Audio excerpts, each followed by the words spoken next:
Machine వాత్సల్య పథకం కింద అనాథలు ఆర్థికంగా వెనుకబడిన పిల్లలకు అండగా నిలుస్తూ ఉన్నారు.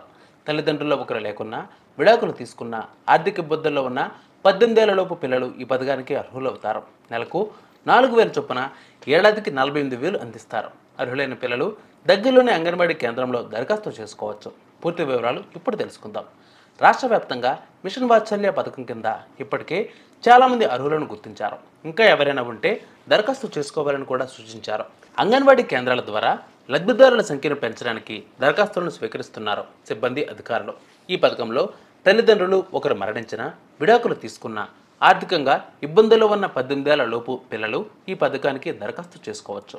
అయితే ప్రభుత్వ వసతి గృహాలు, సంరక్షణ సదనాల్లో ఉంటున్న వారికి ఈ మిషన్ వాత్సల్య పథకం వర్తించదు.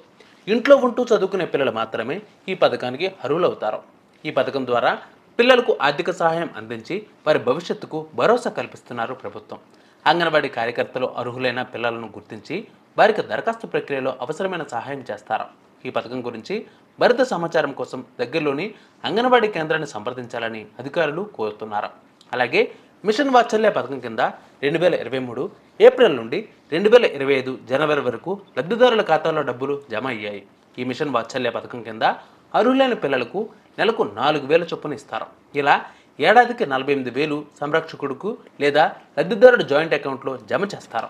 ఈ మిషన్ వాత్సల్య పథకం కింద ప్రయోజనం పొందాలి అంటే లబ్ధిదారులు తమకు దగ్గరలోని అంగన్వాడీ కేంద్రంలో కార్యకర్తలకు దరఖాస్తు చేసుకోవాలి.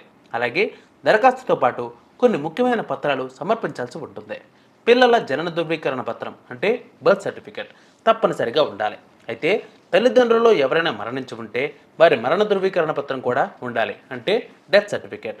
ఒకవేళ తల్లిదండ్రులు విడాకులు తీసుకుంటే దానికి సంబంధించిన ధృవీకరణ పత్రం కూడా అంటే డివోర్స్ నోటీస్ కానీ, వాళ్ళు సంతకం చేసిన ఫైల్ కానీ, లేదా వాళ్ళకి డివోర్స్ అయినట్టు కానీ ఉంటే ఆ పత్రం ప్రకటించవచ్చు. అలాగే తల్లి లేదా తండ్రి సంరక్షకుని ఆధార్ కార్డు, రేషన్ కార్డు తప్పనిసరిగా ఉండాలి. కుల ధృవీకరణ పత్రం, ఆదాయ ధృవీకరణ పత్రాలు కూడా సమర్పించాల్సి ఉంటుంది.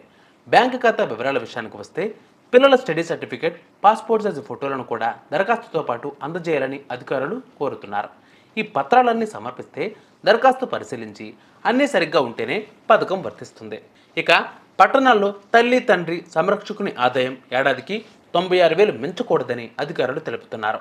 అదే గ్రామంలో అయితే 72,000కు ఆదాయం మించి ఉండకూడదు. అంటే సిటీలో ఉంటే 92,000 మించకూడదు. అలాగే విలేజ్ అంటే గ్రామాల్లో ఉన్నట్లయితే వారికి 72,000 ఆదాయం మించకూడదు. అలాగే ఆఫ్టర్ కేర్ పథకం కింద ఉన్నత విద్య అభ్యసించే ఎయిడ్స్ బాధితులు అంటే 18 ఏళ్ళు పైబడిన తల్లి తండ్రి లేనివారు అర్హులు అని అధికారులు తెలిపారు. ఒకవేళ అర్హులు ఎవరైనా ఉంటే దరఖాస్తు చేసుకోవాలని అధికారులు సూచిస్తున్నారు. సో ఇప్పుడు నేను చెప్పిన అన్ని డాక్యుమెంట్స్ దగ్గర పెట్టుకుని దరఖాస్తు చేసుకోవాల్సి ఉంటుంది. సో ఎవరైతే అర్హులు ఉన్నారో వారు త్వరపడండి, డేట్ అయిపోతుంది.